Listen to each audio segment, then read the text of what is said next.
अब आपको एक अनमोल कहानी सुनाता हूं, बिल्कुल सच्ची। एक मध्य प्रदेश में भिंड जिला है, भिंड जिला है, वहां से कई भक्तों ने उपदेश प्राप्त कर रखा। भिंड जिले में कोई गांव है आसपास, वो जहां पर आए हुए हैं। वो कहां है, एक बार खड़े हो बच्चे। ये दोनों भाई हैं, इनकी कथा सुनाता हूं। तुम आगे आ जाओ बेटा, यहां आ जाओ मेरे पास एक बार। पढ़ के मैं सुनाता हूं। सामने ये खड़े, इनके पिताजी भी आए हुए हैं, इनके पिताजी भी आए हुए हैं क्या यहां पर? उनको भी बुला लो आगे को।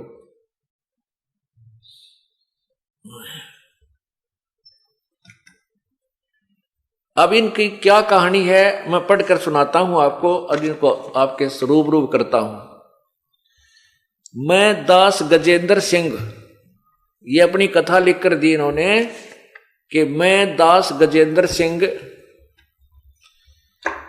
मेरा बड़ा भाई नाम शिवभान सिंह उर्फ चट्टान सिंह, चट्टान सिंह उर्फ चट्टान सिंह, पुत्र श्री जयपाल सिंह, ग्राम है अशोखर, अशोखर जिला भिंड, मध्य प्रदेश के रहने वाले हैं। दोनों भाई खेती बाड़ी का कार्य करते हैं। हम दोनों भाइयों में काफी दिनों से जमीन के बंटवारे को लेकर विवाद था। उसी के चलते दिनांक 12/6/2008 को समय सुबह 6 बजे बड़ा भाई बंदूक लेकर आ गया। जब मैं पशुओं को चारा डाल रहे थे, आकर कहा कि सावधान हो जा, और मुझ पर 10 फीट की दूरी से अपने हाथ में ली हुई 12 बोर की बंदूक से मुझ पर 2 फायर कर दिए, जिससे मेरे शरीर पर धुआं ही धुआं छा गया। मुझे गोली नहीं लगी और मेरा बड़ा भाई बंदूक लेकर भाग गया। और दूर जाकर मेरे बड़े भाई ने भगत राघवेंद्र सिंह को जाकर फोन करके बतलाया। ये राघवेंद्र सिंह आया है, उसको बुलाना। फोन करके जाकर बताया कि जब मैंने गोली चलाई तो मुझे सामने सतगुरु रामपाल जी महाराज ने अपने हाथों में, जब मैंने गोली चलाई तो सामने सतगुरु रामपाल जी महाराज ने अपने हाथों में स्वयं गोली लेते हुए, मुझे अपने हाथों में सतगुरु रामपाल जी दोनों गोली लेते हुए दिखाई दिए, जिससे मैं डरकर भाग आया हूं। आप देखो पुण्यात्माओं, ये सामने पूरा परिवार खड़ा है, कोई न सोचा आगे पाछे गपोड़ पेल दे होंगे। ये आपके समक्ष खड़े हैं। इस बड़े भाई ने अंदर आ जाओ तुम। ये तीनों, ये आ जाओ।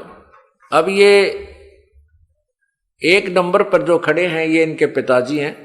आप, ये शुभ नाम आपका? जयपाल सिंह। और दूसरे नंबर पर ये जिसने गोली मारी थी, क्या नाम आपका? शिवभान सिंह। और तीसरे नंबर पर यह लड़का जिसका गोली मारी थी, जिसके ऊपर अटैक किया था इस बड़े भाई ने, क्या नाम आपका? गजेंद्र सिंह। और जिसको इसने जाकर के बताई थी, ये चौथे नंबर पर, क्या नाम आपका? राघवेंद्र सिंह। अब आपके समक्ष खड़े हैं, इनका पूरा फोटो लीजिए। पुण्यात्माओं, हम बहुत पहले सुना करते थे परमात्मा ऐसी लीला कर देता है। इनने सबने उपदेश ले रखा, भाई ने भी, पिता ने भी, पूरे परिवार ने भी, माता जी ने भी, और इस भाई राघवेंद्र सिंह। वहां काफी शिष्य हैं परमात्मा के। अगर ये भगवान की शरण में ना होते, अब ये शिवभान सिंह तो जेल में पड़ा होता, 20 साल की उम्र कैद होती, और ये राजेंद्र सिंह, गजेंद्र सिंह की मृत्यु हो जाती, पूरे परिवार उजड़ गया था, और ये माया यहीं रह जाती और घर का नाश हो जाता है। परमात्मा अपने बच्चों की ऐसे रक्षा करता है। अब इसने क्या बताया है? हाँ भी आप बताइएगा। आपको फोन किया? हाँ, इसके देख, इसकी तरफ कर। हाँ जा, आजा बेटा यहाँ आजा। मतलब फायर करने के बाद उन्होंने मुझे तुरंत फोन किया। हाँ गजेंद्र को तो परमात्मा ने बचा लिया। स्वयं आपके रूप में परमात्मा आए थे, जो कि अपने हाथ में गोली उन्होंने हाथ से दे दी थी, जो गोली उन्होंने फायर किया था। बोलो सतगुरुदेव की। और ये तुरंत ही भाग लिए बोला गोली लेके। ये बंदूक लेकर भाग गया। हाँ, और तुरंत ही उसी समय हाँ ये दोनों लोग हाँ आपकी शरण में आए। 13 तारीख को आपके पास आ गए थे। ये 12 तारीख की बात है। अब आप बताओगे कुछ? हाँ बताओ, आपने क्या देखा? आपने देखा वहाँ? हाँ, हम तो वहाँ खड़े थे। हाँ देखिए, पास में ही खड़े थे। हाँ हाँ। तो सुबह ये आया लड़का, बड़ा वाला। अच्छा, तो उसने जो है आके इन्होंने कहा हुआ कि मेरी जमीन तुमने जोत ली है, छोटे वाले ने। तो इसने ये लेके बंदूक और सुबह आके इन्होंने फायर शुरू कर दी। मम्मी ने इनको पकड़ा। बस वो क्या पकड़ लेती, उनको नहीं डांट पाया उन्होंने। इन्होंने फायर कर दिए। और फायर करके ये आगे आया। 2 फायर करे। उसमें कैसा लगा? उसमें वो एकदम पूरे में शरीर में धुआं सा निकला। हाँ, धुआं सा निकला। और गोली का पता नहीं कहाँ, जयबंदी छोड़ के गोली का पता नहीं। और भाई गजेंद्र सिंह, आप आइए, आपको कैसा महसूस हुआ जब उसने गोली चलाई? हमें कुछ भी पता नहीं चला। मालिक ने एकदम सावधान कर दिया था जैसे। हमें कुछ भी नहीं मालूम कि मेरे साथ क्या हो रहा है। जब भाई भाग गया उस टाइम पे मेरे को पता चला। फिर मेरी भक्तमती, मेरे पास भी बंदूक थी, भक्तमती बंदूक लेके आई कि आप भी इस पे वार करो। मैंने मना कर दिया, नहीं मेरे गुरुदेव ने मुझे बचा लिया है, मैं उसे नहीं मारूं। बोलो सतगुरुदेव की जय। ये क्या लिखा इसने? अब मैं इसको पढ़कर भी सुनाता हूं आपको। तो कहते राघवेंद्र सिंह जी के पास जाकर इसने फोन करके बताया कि जब मैंने गोली चलाई तो मुझे सामने सतगुरु रामपाल जी महाराज अपने हाथों में गोली लेते हुए दिखाई दिए, जिससे मैं डरकर भाग आया हूं। और मुझे डर है कि मेरे भाई, छोटे भाई के पास 315 बोर की बंदूक है और अब वो मुझे जान से मारेगा। अब मुझे उससे बचाओ। उसको तो गुरुदेव ने बचा लिया है। ओए होए। हम दोनों भाई 5 मई 2008 को प्रथम नाम लेकर गए थे। ये दास जब आया 30 अप्रैल को, तो ये 5 मई को नाम लेकर गए थे दोनों भाई। और देख काल ने 1 महीने के बाद ही के जुल्म करना था। ये होना था इनके घर में, ये इनके ला बीतनी थी, इनका नाश होना था। और परमात्मा के चरण में आगे तन्नो के नो बसे रह गए। संत शरण में, सतगुरु शरण में आने से आई टल बला।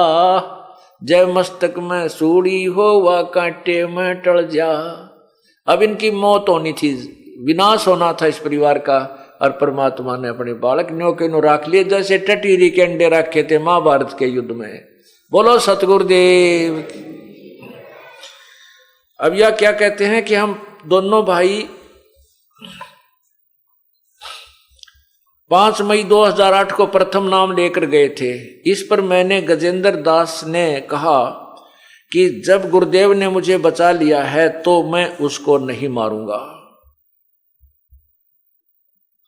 इस घटना के बाद हम दोनों भाई गुरुदेव के पास आश्रम में बरवाड़ा पहुंचे और आप बीती बताई। गुरुदेव का बहुत बहुत धन्यवाद किया कि आपने बहुत बड़ी दुर्घटना से हमें बचा लिया।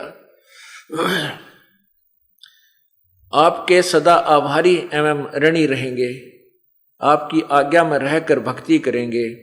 मैं आसपास कभी, हम आपस में कभी झगड़ा नहीं करेंगे। बोलो सतगुरुदेव की।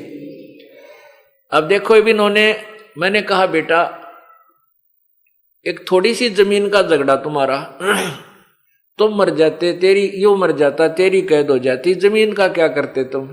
दे दे अपने भाई को वापस। इसने उसी समय कह दिया गुरुदेव आज से दे दी, मैं इस जमीन को नहीं रखूंगा। बोलो सतगुरुदेव की। और भाई नो कहते हैं जो गुरु वचन पर डट गए कट गए फन 84 के, भाई जो गुरु वचन पर डट गए कट गए फन 84 के। बोलो सतगुरुदेव की जय। सत साहिब वाह भाई वाह।